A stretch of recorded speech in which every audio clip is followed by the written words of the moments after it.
Welcome, welcome, welcome. Welcome to Wholesale Hotties, a place where ladies in real estate are talking about real estate. I'm your host and MC for the evening, Sharon Lee Smith, together with my other co-host, Donda Mullinex. Hey, Donda. Monique Fell. Hi, Monique. How are you? And Jennifer Stewart. Hey, Jen. How are you doing?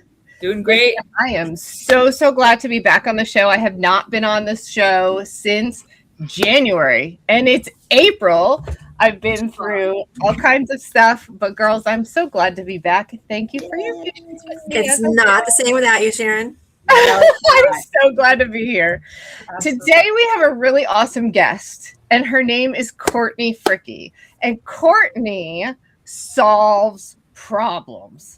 I love this girl. She has this amazing podcast. She, we learn all about what she does on there, but she is just amazing in finding solutions where so many other investors don't see like there's going to be any way to fix it.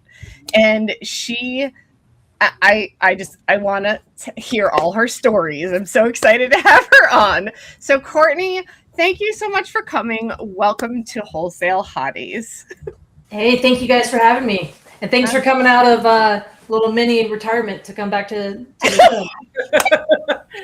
Definitely not retired. Anyway, so let's start at the beginning. How did you get into real estate in the first place? I ultimately got into real estate truly as I needed some sort of solution because I wanted independence. And when you talk about independence, ultimately, I did not want to be dependent. I did not want to be dependent on a spouse, family, whether it's family today or like a future inheritance, an employer. I didn't want to be independent. I wanted to be independent from that, right? I watched people around me being so dependent on their job today, or maybe the retirement their job's going to give them, which that's less and less of a thing. I didn't want to be dependent on the government. I didn't want to be, I wanted a sense of independence. And as I started to study that, what I eventually learned was that's called financial independence. And one of the strongest ways to do that is with real estate. And my background's in the nonprofit sector, in the missions sector. And I saw so many people who showed up to help, but they were hand to fist broke. One day they'd spend all their time fundraising, and that would take away from their mission, right? So I really just wanted to say, hey, how can I solve that financial issue, build a strong foundation of financial independence so that I can do good without having to worry where my next meal is going to come from. I love that. And I did notice that too, like when I was looking at some of your history, because I looked into you, you had got started and got going, and it was a few years before you really kind of more made yourself a little more public and out there, which I think that's so beautiful. I know I see a lot of people out there, they'll like do one deal, and then suddenly they think that they're these masters at what we do, and they're trying to, garner all this interest. I think with the internet and social media, this has become a real problem where people that haven't put in the foundational groundwork to learn things cause more problems that we get to solve. Yeah. Have you had to bail anybody out? Tell me a story about a problem that you've had to solve for maybe another investor that. It's probably it's a very common phone call I get right now. Yeah. But yeah, I can't tell you how many times I've bought properties subject to the existing loan from other investors. And I actually had a text today from an investor. He said, can I connect you with someone? They bought a property subject to, they now need help. Well, are you open to rescuing them? And it's, I moved from Louisiana to New Orleans to the greater Tampa Bay market just last year. So it's a deal here in the Tampa Bay area. And so I said, yeah, let me take a look at it. That was text message I got 45 minutes to about an hour ago. Yeah. And I've probably worked over 100 of those deals. Yeah. Where it's some form of creative financing where I have had to do some rescuing, and it's often tied to, paperwork, deal structure, communication, due diligence. Like there's usually some level of a fracture there. That happens. And look, I had one where I was able to help an investor out of a deal, and so I bought it. It was a deal they owned with like a DSCR loan, and I bought it subject to, and I still have it. I'll probably sell it this year, but I've had it for a few years. And she called me a few months ago asking me to buy her dad's house subject to help him because he was in a bind. Yeah. And this was another investor. This wasn't a civilian, right? Right. Like, and so, yeah. I mean, I know what you mean. Yeah. No, that's a great term. Go ahead. But the idea there is I absolutely want to be known as a helper, right? Yeah. This hat's my hat for a reason, but and so regardless of the source, I'm happy to show up and say, hey, how can I help? Yeah. On those deals, Courtney, are you able to, or do you normally go back to the source and have to renegotiate the deal in order to make it be more palatable or doable or long-term? Great question. Yeah, so that is a great question. I ultimately, let's just say it's a subject to deal. I would want to go back to the original borrower and redo paperwork. Yeah. Because what I don't want to do is to pit myself by structuring a deal today. I don't want to put myself in a future problem. Yeah. So whenever you do the deal, that is the best time to set the deal up to win, because you may not have any other chance. And so when I leave that, original deal, like basically the closing, we structure the deal, we go to closing. When I leave that, all I have left to really rely on is the paperwork. And so I'm going to want, especially for a subject to deal, I'm from New Orleans. My main portfolio is all in Louisiana. I can't tell you how many insurance claims I've had to do on subject to deals and things like that. I would never in a million years not want to have control in that way, like with the paperwork, things like that. And so absolutely, those are going to be things that I'm going to look at. And I'm going to say, hey, look, I want to basically go back to them and say, hey, this is, I'd like to carry on the situation, the solution right here, right? Sometimes it's been take out that debt altogether, depending on the situation. It just varies. Yeah. And since you are such a helper, Courtney, I have this book that you told me to get years ago, Turn Adversaries into Allies by Bob Berg. Mm-hmm. I know that you're an avid reader, and I'd like to come back to that part later. But as you describe yourself as a helper, of course, I find you to be an extreme helper in many, many circumstances over many, many different scenarios with hundreds of people. How do you maintain boundaries where you make sure that you're getting fed and not getting bled respectfully? So that's a really good question. It goes back to this idea of, so back when I used to do nonprofit work, there were plenty of people who I'd want to help, but they didn't want the help. Yeah. So I've stopped foreclosures for over a decade, right? And I have a line that I tell sellers. I say, I have the skills to help you, but I'm not going to fight you to help you. So a big part of that is I am helpful, but I am firm. And look, those early years, I got in the industry in 2014.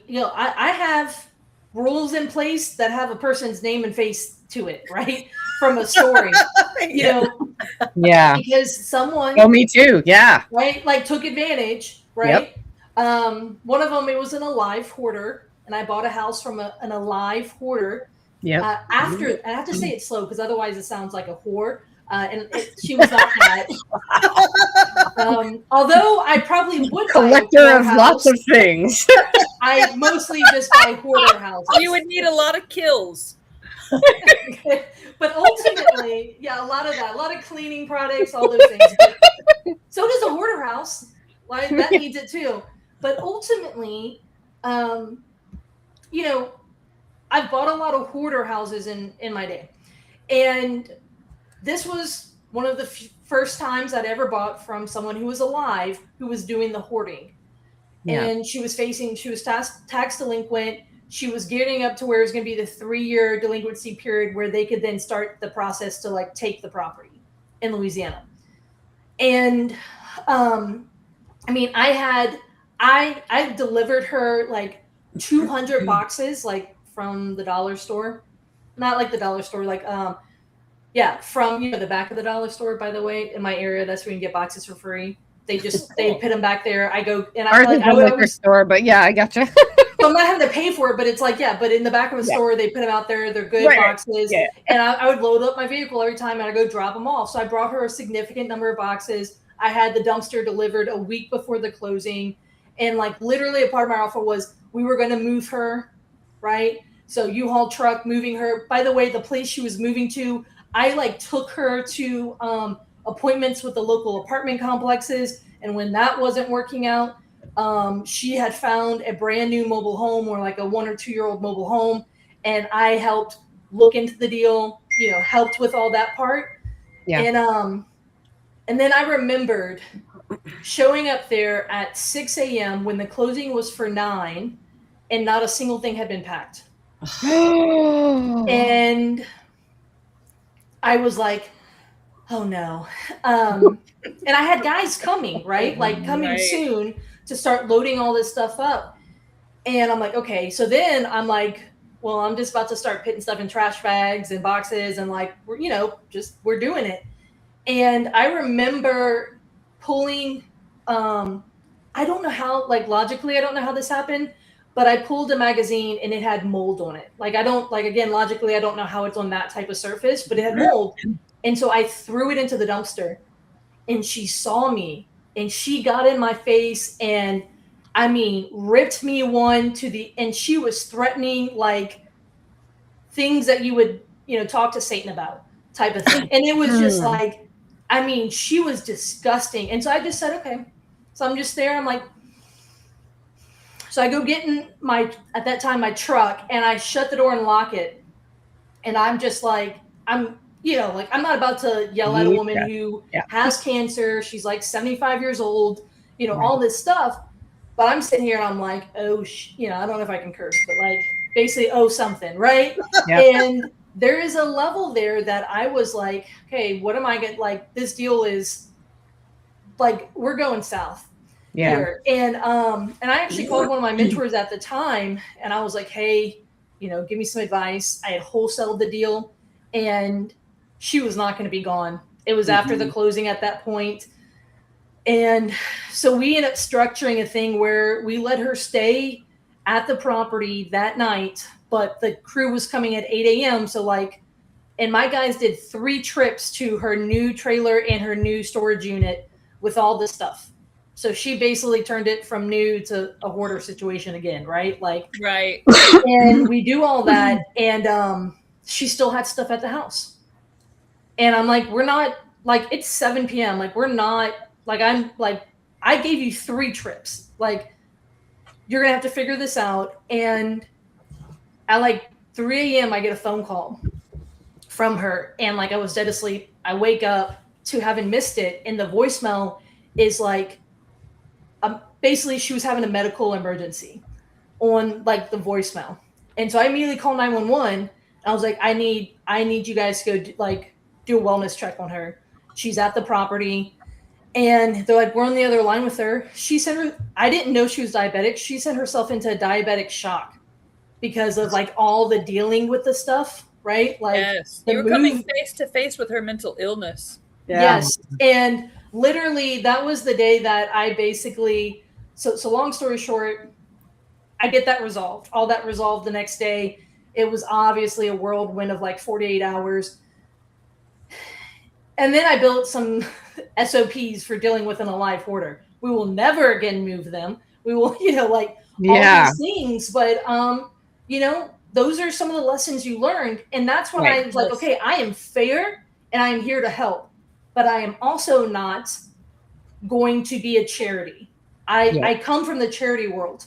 My business is not a charity. Yeah. And I have to delineate the two. Now I Yeah. can show up in a charitable way, in a helpful way, but I've got to define it and I have to build those boundaries. And like I said, there's a name and a face for every boundary and rule I've had to really put in place. Absolutely. Absolutely. So And yeah, you're absolutely right. There's ways. I'm sorry, I didn't mean to interrupt. Go ahead. No, I was just going to ask. So there's basically you've learned your boundaries, and that's the process with anybody doing this, right? You just have to figure out when to. You have to know when to like step back and just like, I can't help this person. I dealt with somebody like that too. I mean, with Susan, and I mean, when I called mental health, they're like, "Oh, we know her. And we know her." Or she's falling through there's holes in the floor. She's falling. It's like, oh my gosh. I swear people were like moving her glasses. I'm like, how in the hell would you even know in here? I mean, it was it's, you just have to watch. And in my local area, what I've done is collect like lists, all the food banks, all the, all the resources that I could possibly hand to them, churches, anything to help them. Because here's what I will do. You're absolutely right. Here's what I'll do. And here's the people that can help you do the things that I will not do. Right. That's good. I had a situation where someone, I moved my business to 100% repeat and referral at a certain point. So I moved away from prospecting, cold calling, direct mail. And so one way is I get just tagged a lot on Facebook and like some of the local buy, trade, sell groups on Facebook, right? And in one of those groups, it was kind of like a helping hands type of group. And I had 5 or 6 people tag me. This guy gets on there and he says, the government's taking my house. We're getting, foreclosed on. And we don't have any utilities. I'm like, okay. So I get tagged a lot, right? Because I've stopped foreclosures a lot for over a decade in my area. And so I messaged the person. Knowing his name, it didn't take me long. I found the property, whatnot. But we set an appointment and I go. And I thought he had just lost, power with, getting behind on payments. They were without utilities for a year and a half. Oh my gosh. Whoa. It was a 60-plus-year-old man, his early 20s-year-old son, and then some random ass dude in the back that was just like under a tent in the backyard. And that was their friend just like squatting under a tent. And like in a residential area, by the way, the house was probably worth $250 as ARV. And I'm like, so we started having a conversation. By the way, when I asked him, one of my questions is, what have you done so far to try to stop or delay the foreclosure? Good and question. He said with a straight face, I called the White House. Oh. And I go, okay, now I'm curious, who picked up? Like, is it a 1-800 number? Do they have a voicemail? Like, and I said, okay, beside that. That was good. That was quick. It's like, beside that, when I walk the house, it is easily one of my top 3 worst scenarios where I stopped. I could not, because obviously without water and without power, you can imagine, what's going on with feces, what's going on, all this. By the way, the young man, the 20-year-old son who lived there was a server at a local restaurant. And I'm like, it's like one of those things, you can't don't eat there. Eat out again. But another reason to cook at home right there. Look, trust me. I was like, I will never, but I remember having this conversation and I remember walking over to the son because the dad, I could just tell mentally, like when he's talking about, it's like the government needs to step in and help me. I'm like, okay, I can't help that. Like at that point, he needs, and he literally needs like a social worker advocate because he cannot advocate for himself, right? True, right, very true. So then I go to the young 20-year-old son, thinking maybe there's hope for him, and I go, okay, so you're working at the restaurant, and he's like, well, we just want to get enough money so we can go buy a brand new construction house. And I'm like, you don't have that much equity. But then I'm like, okay, well, have you even talked, like, we started talking through some things, and then he starts telling me how he's waiting on this big settlement. And I'm like, oh no. And I'm seeing that he, by living in that environment, has picked up on, a similar mindset. And the shared psychosis is what it's called. all of that. And so I found 2 local social workers, these advocates that, were willing to help. Because ultimately they did not need a real estate solution. They needed way more than that. Exactly. And so there's a level there that, because if I were to buy the house from them, number one, I legitimately would be concerned, would they be of right mind to sign? Yeah. Good point. Yeah. That was one of those. And so knowing that, I absolutely share, and I do the same. Like I have a list, when people are behind, like, again, when I help people who are facing foreclosure, and I'm like, look, if you want to stay in the house, look, I'm happy to give you some ideas. I will point you in the right direction, but I'm not going to go walk down that road with you. Mm-hmm. Right. And knowing that, as much as my heart, that situation, I was like, look, if these guys, so being there at the house, I was like, I was about to go to a work lunch at a nice restaurant. I had that appointment that I was going to meet with someone. And I had to call that person and be like, I don't have any appetite. And it hit me like square, like in the chest. And so I made 2 phone calls, and I basically raised to where someone would match me, and we would put them in a budget in, like an efficiency unit, like type place for a week. And so I go back, I get on my car, I walk back up to the house. I said, look, if you guys are willing, we'll put you in somewhere that has a fridge and a kitchen, for a week. And they literally looked at me and said, well, which one? And I go, huh. He goes, well, we've been kicked out of a few of them because we disagree with them on certain policies. And I'm like sitting here and I'm like, you know what? Y'all have a great day. Yeah. Yeah. And I'm like, you know what? I hope you guys get the help you need. But I'm realizing here, could I go pour myself out really until empty, trying to help people who in the first place are never in a position to take that help? Right. Yeah, that's right.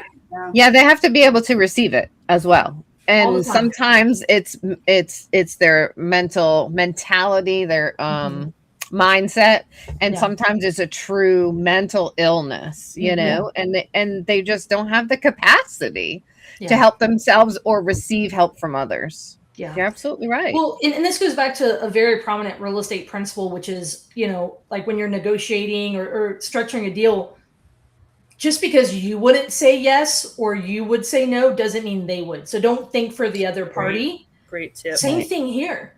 Yeah. Just because you'd be like, man, I wish someone would have helped me if I was in that position. Right. Doesn't mean they do. Yeah. You're right. Yeah. And sometimes you have to let them figure it out for themselves. Like I know we had one gal in Florida and we were like, hey, we just would ask her questions and then she would well, how are you going to, can you borrow money from a friend? Where are you going to find the money to stop the foreclosure? Because she'd already went through 2, what is it, when they, the bank, and then she had payments. Yeah. And so the bank's like, no, we're not giving you a third shot, Yeah. We're foreclosing. And so, but you had to kind of go, it took a while to go through this process and where she was like, I need to move. I need to find a new place to live. And once that clicked, you're like, oh God, at least she gets it. And then the house was just we tried to sell it and it just needed way too much work. So we got her hooked up with a short sale agent because she still owed too much. But sometimes you got to and you got to know that sometimes these can take a while because you are having to lead them down that road to where they're the ones, oh, I came up with this great idea. Yeah, I need to move, Yeah. My main mentor, he told me, he said, Courtney, you have only 2 jobs in this world. He said, you have to help other people, but also you have to ask for help. Yeah. And for some people, my job is to show up and help them. For some people, the way I help them is by finding other people and I ask other people to help me help them. Like the social worker, like someone else. Yeah. Or I help them by not giving, not aiding what they're trying to do. Well. Yeah. Sometimes it's exactly that. Don't tough love. Yeah, exactly. Yeah. I call it my come to Jesus talk. Yeah, that's true. We all know a lot of folks who are in trouble with their loans right now, what present advice would you give to operators to avoid getting in trouble with lenders? Not going backwards, but starting right now and going forwards. Excellent. There could be let me tell a story. There could be two houses right next to each other that are built on the exact same day by the exact same builder. They're worth the same, they would rent the same, and they're being sold for the same amount. But one could be a great deal and one could be a horrible deal. What's the difference? It's the financing. Yeah. Right?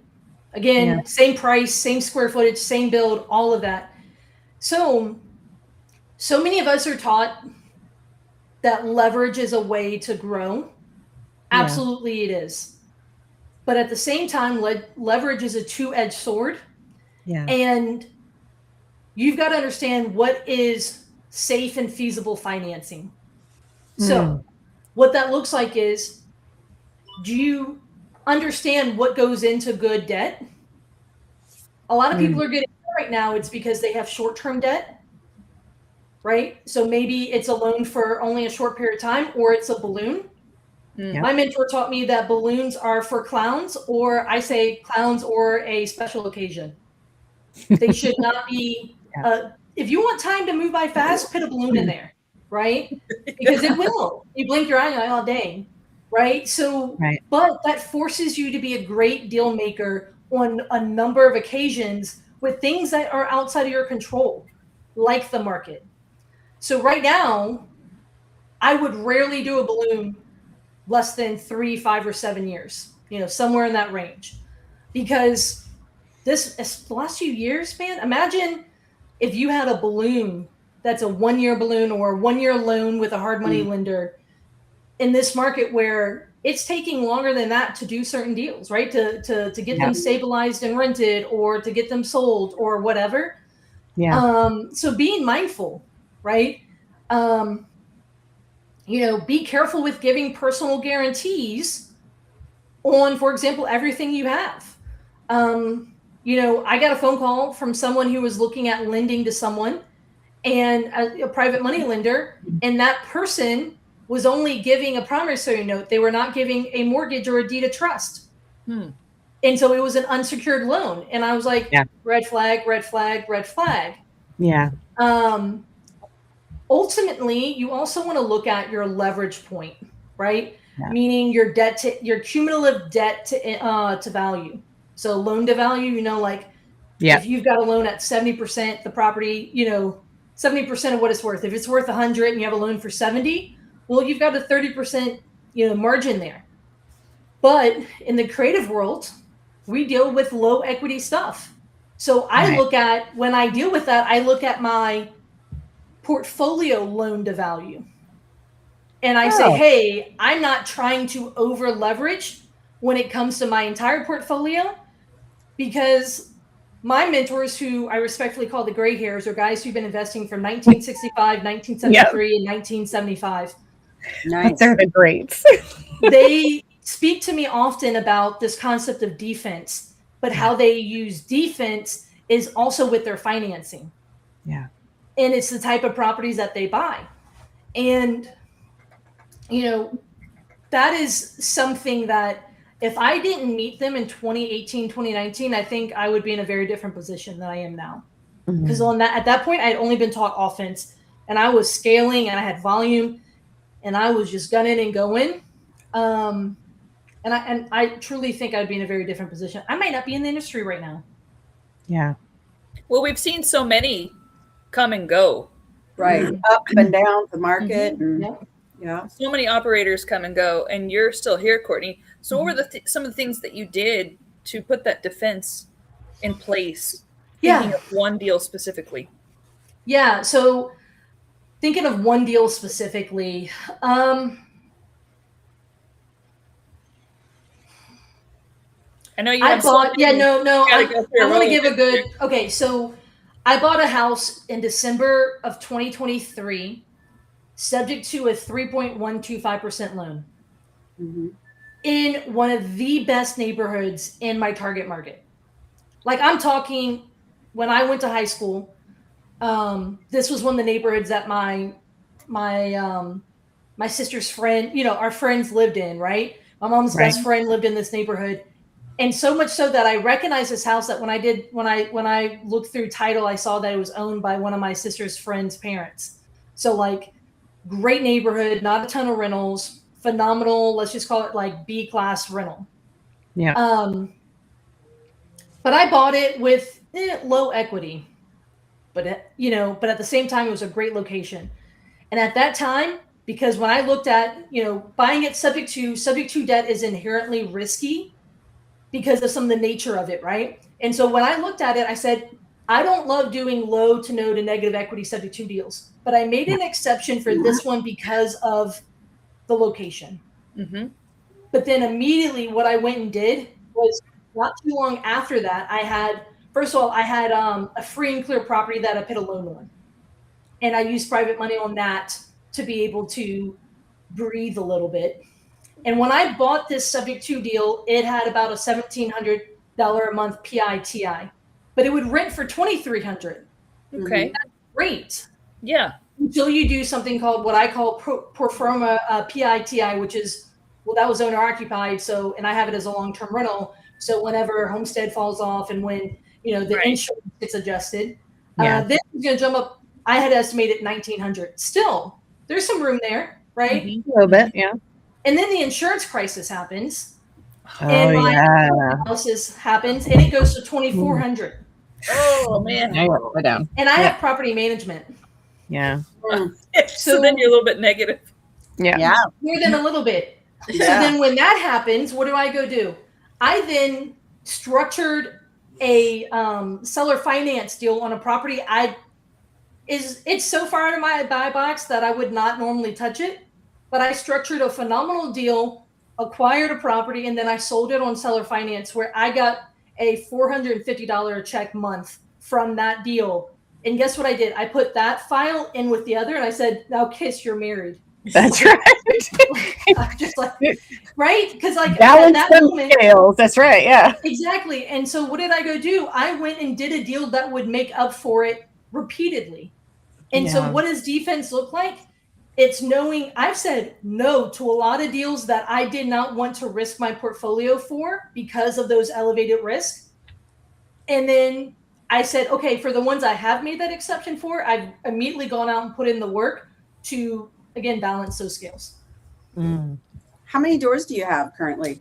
I'd have to count because I did just sell like half of them. I'm at like probably 35, 37 right now, something like that. That's a big downscale for you, Courtney. I sold, move into a good bit, move into Florida.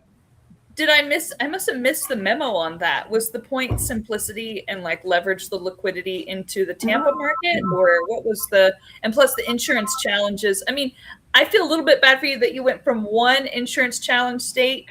Oh yeah, right. So you must be getting really good at New Orleans to Tampa. You know, here's the thing though, Louisiana and New Orleans, right?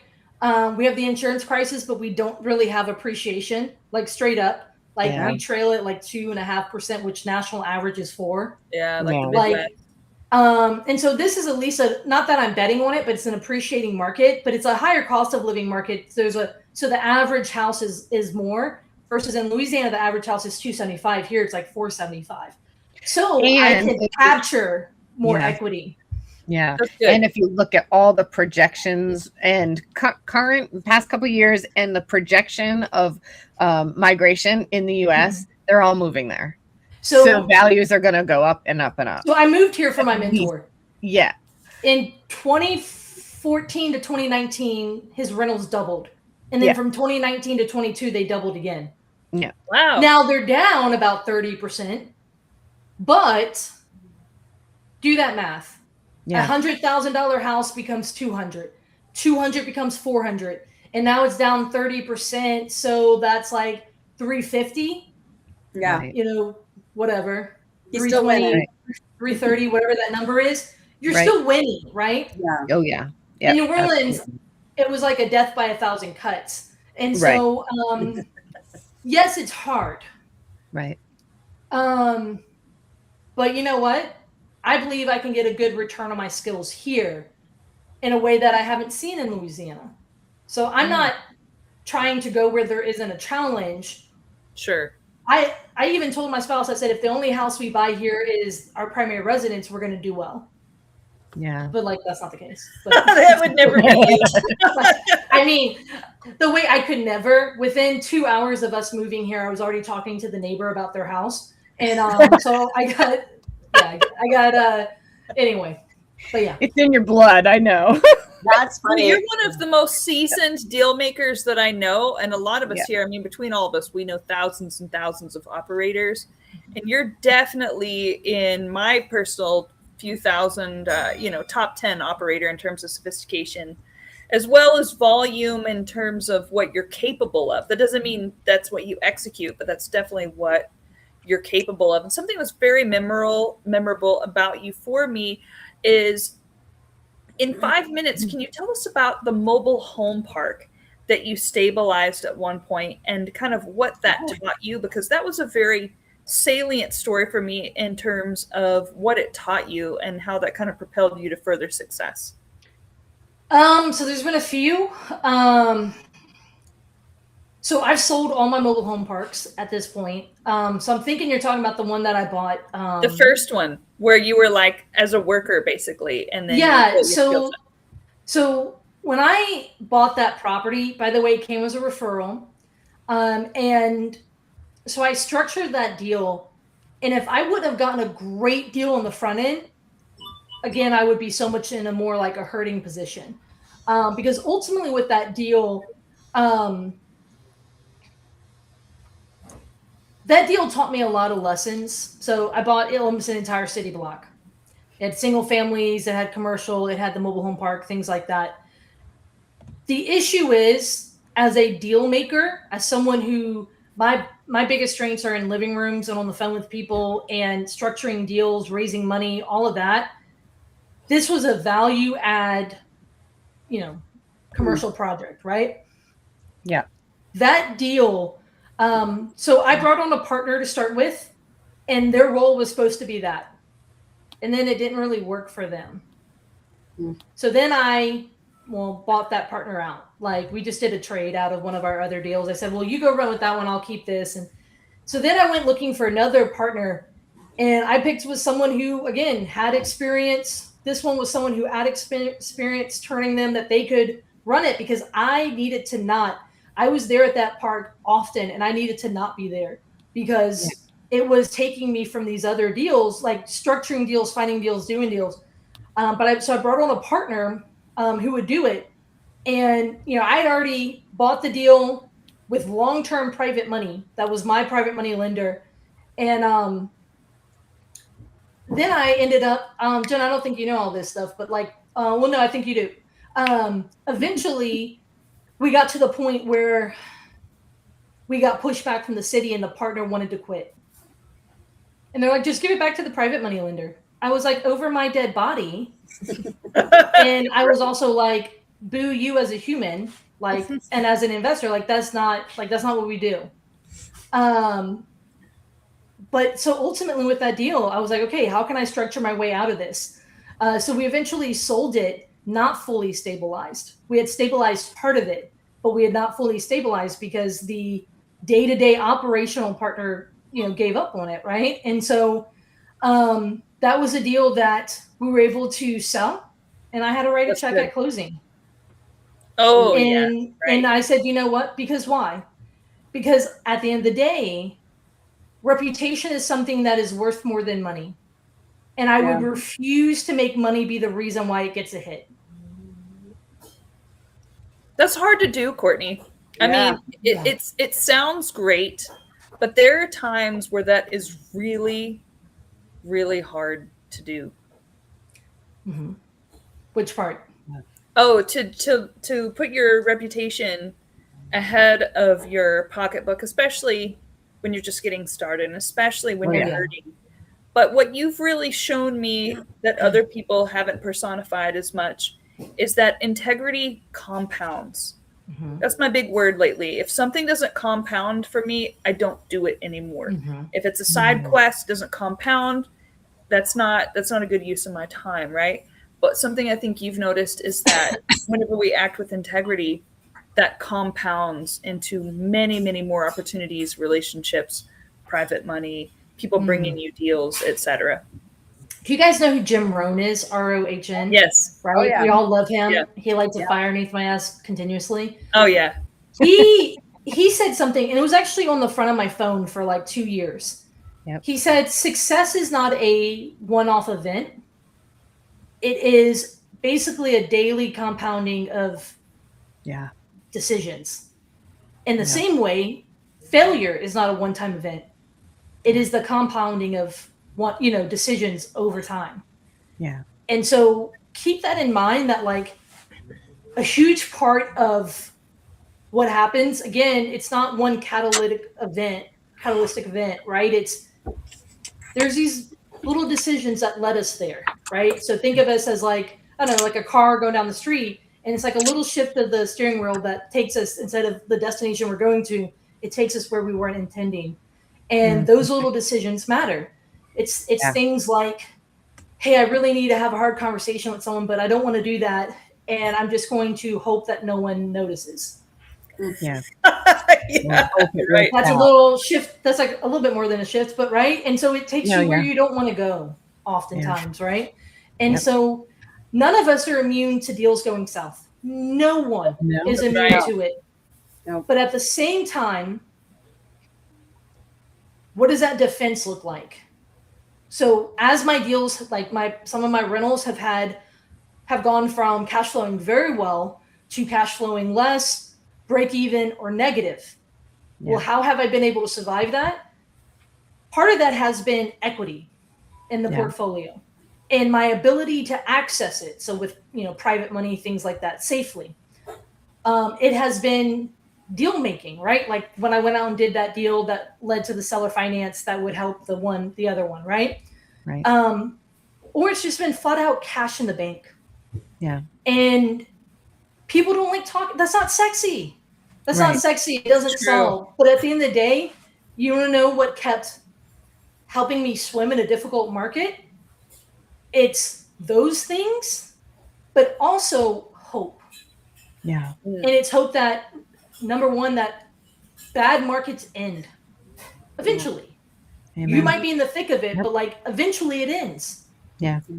But then also know this, like, and I mean, I moved here to be every day with a guy who's been investing since 1965. He's considered, he's like the Warren Buffett of creative finance. And this guy, like, has seen so many different markets. And I'm just like, yes. The reminder here, if I didn't have the mentors who've seen a lot of the ups and downs, one of my, Leon Johnson told me one time, I was just getting so frustrated with like, just in general with my efforts. And he put his hand on my shoulder. He's one of my top 3 mentors, Leon Johnson. Jennifer, you know him. And Sharon, you know him too. Yeah. But Leon, he said, Courtney, give your efforts time to compound. Yeah. Mm-hmm. I know right now it's tough. Like I know you're in the trenches, but give your efforts time to compound, because on the other side of it, you'll be glad you stuck with it. Because when we quit too soon, we lose out on a lot of the benefits. Yeah. Yes. And that's what I'm trying to, remind myself, like, hey, the market is difficult, but bad markets end. They always do. Yeah. And I want to let my efforts compound versus cutting them off too soon. Yeah.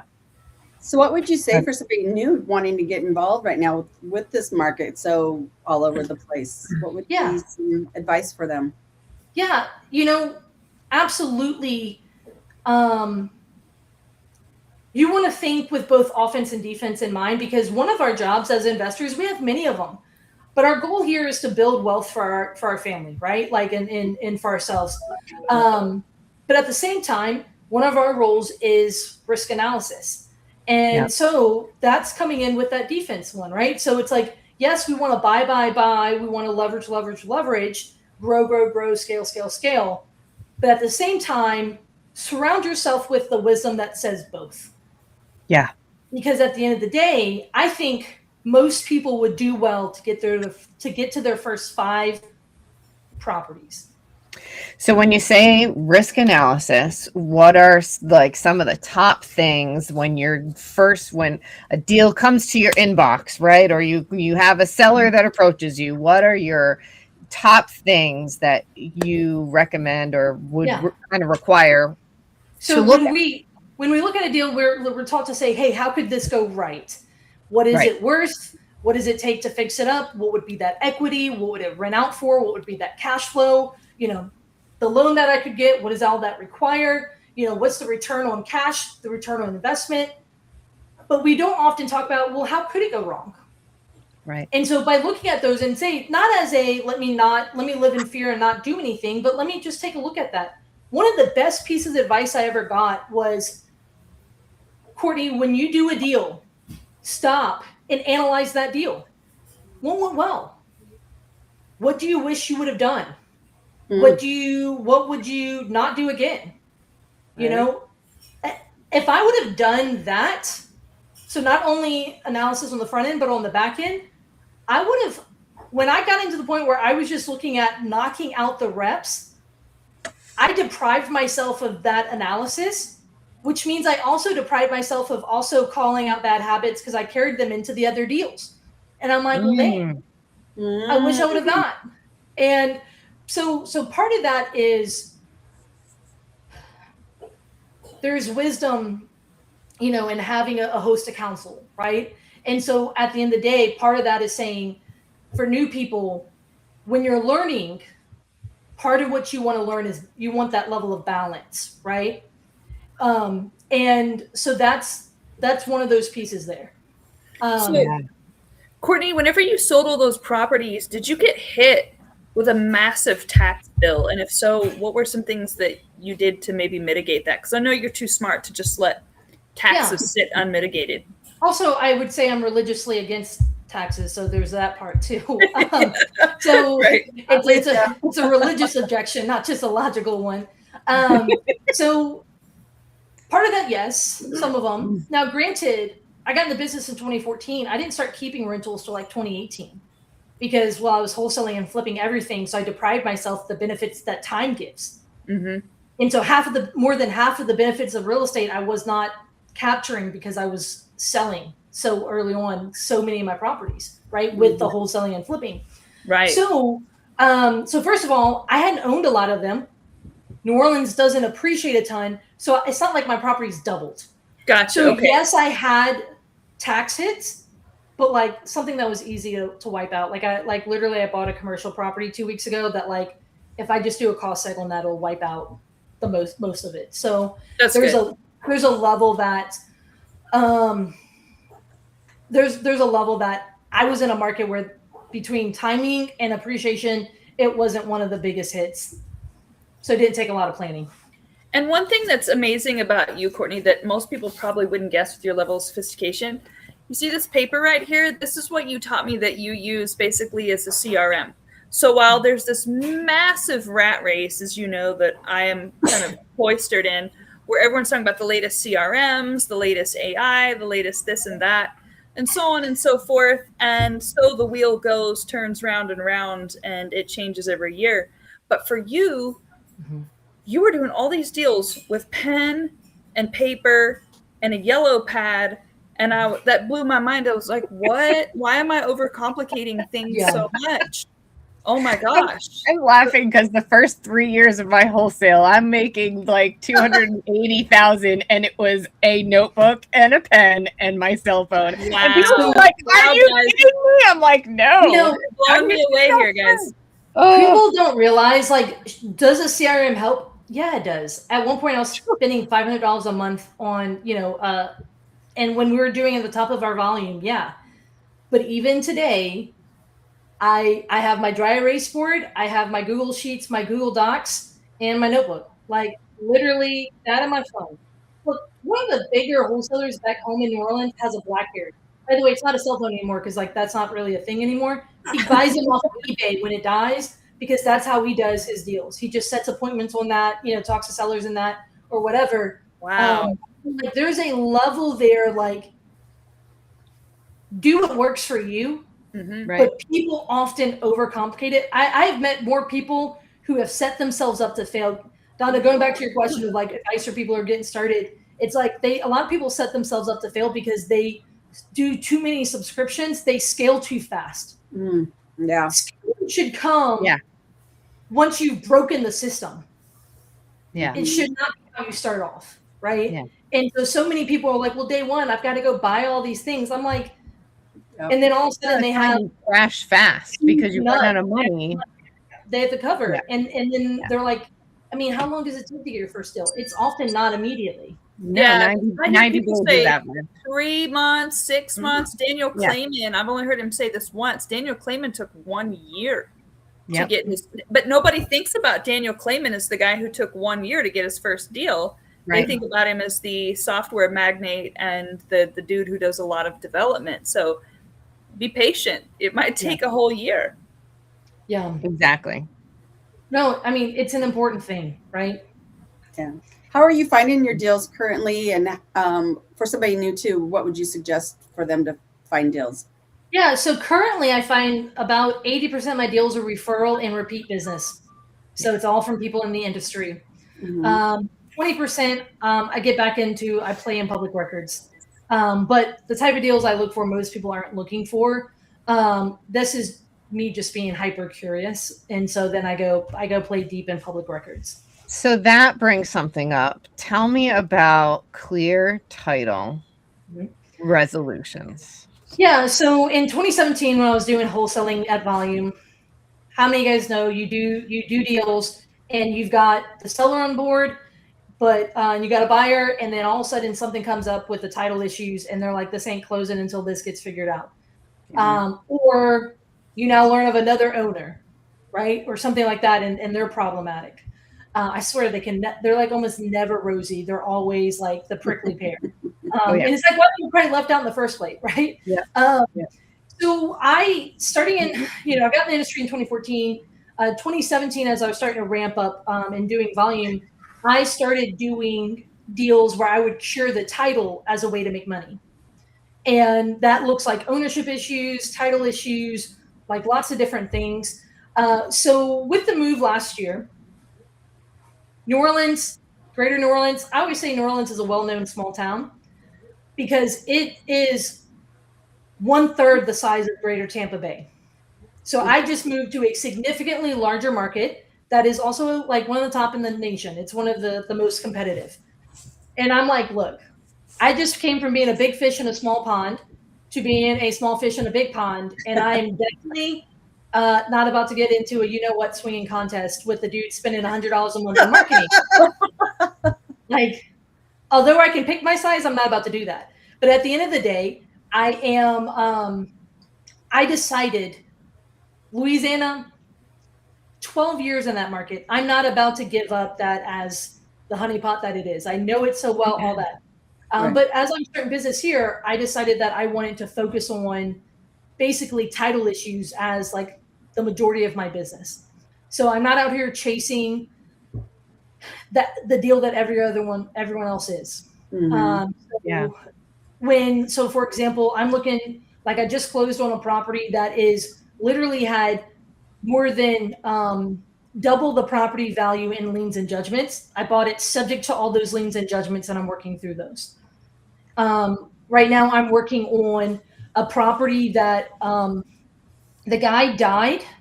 He was a sole person owner on the property. He died, and a cute little neighbor got an obituary and said no family came forward. Right? It's sad, right?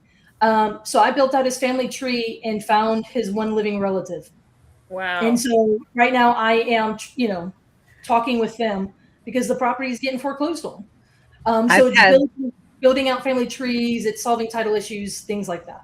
That's impressive. My mother is huge into genealogy, like she has a whole library downstairs. And I have many times called her up to go on ancestry.com or whatever other resources she has to go find heirs and go find that, because it's not always clear in the title records. It's not always clear in the deed records. You're absolutely right. So when someone dies, but they don't have a spouse, they don't have children, and they don't have any living siblings or parents, who does the property go to? The answer is depends on the state. Yeah. Mm-hmm. And that is where I'm like that. So my running joke is, so like I'm in a new town, I'm meeting a lot of new people, and this is also obviously a very gentrified town, right? Like there's so much growth here. So when my license plate says house buyer, I often get like a, like you're the bad, right? You capitalistic pig, right? Guilty. So, right, you guys know what I'm talking about? And so they're like, well, so anyway, I started a new gym the other day. So like 2 days ago I went in and the coach is like, hey, so your wife told us you're in real estate. Are you an agent? I'm like, no, because I'm not. They're like, so you're like a real estate investor? I was like, yeah, but like less HGTV and more Rizzoli and Isles. And they're like, huh. I was like, let's talk about it more later. But like really, I'm really more of a real estate nerd, and I'm looking for the deals that everyone like, the deals that die for everyone else. And so speaking of nerd, Courtney, you got to tell us about your book habit, because that's what it is. It's a book habit. You almost have a problem. Yeah. Almost. That's how I hoard, right? I hoard books. But it's a problem we all benefit from because you always share your wisdom. So how do you make so much time to, number one, read books, and number two, does your wife have a book budget for you that's like a line item you cross? You're gonna be in trouble. So for those who don't know, I have over 3,000 books, and that's after thinning them out from a cross-state move. This is not them. Yeah, I have like 7 in over there in another room. How do I make time? I don't think of it as I need to be reading X, Y, Z. I think of it as a study. So it is a resource that's constantly at the tip of my fingers, that if I'm at an impasse on something, it's what I go to overcome a problem. So again, think of it as a library, as a study. You don't think of your local library as, I need to read everything that exists here. You think of, well, when I need to go learn about something or do something, I pull from it, right? Yeah. Right. So number one, I think of it as such. I've probably read 40% of my library, and I used to read 60 books a year, but I stopped because I saw that I was hindering myself by overindulgence in information. And so then I pulled back to now where I study more than I read. And so that's had to been a shift that I've had to really make. And does my wife have a balance? A book line item? No, the business does. And because at the end of the day, the majority of my books are nonfiction related to real estate. I've been buying a lot of law books and stuff like that. So anyway, but yeah. And how do you keep the dogs away from the books? Because back when I had a dog, it's often that would end up with little chew marks. Oh, dude. Knock on wood, my little angels are angels in this department, thankfully. Awesome. Well, with that, we are at the top of the hour, and it always goes so fast. Yes. Courtney, thank you for coming on. Sure. If anyone needs to reach you, they should go to CourtneyFricke.com, and that has every possible way to reach you that I could find.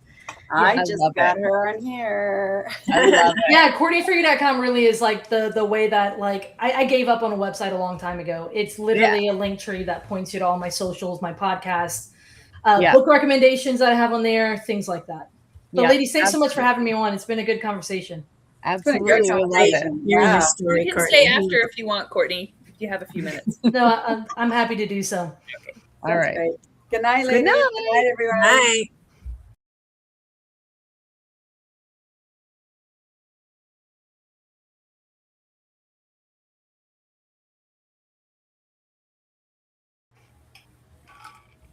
Awesome.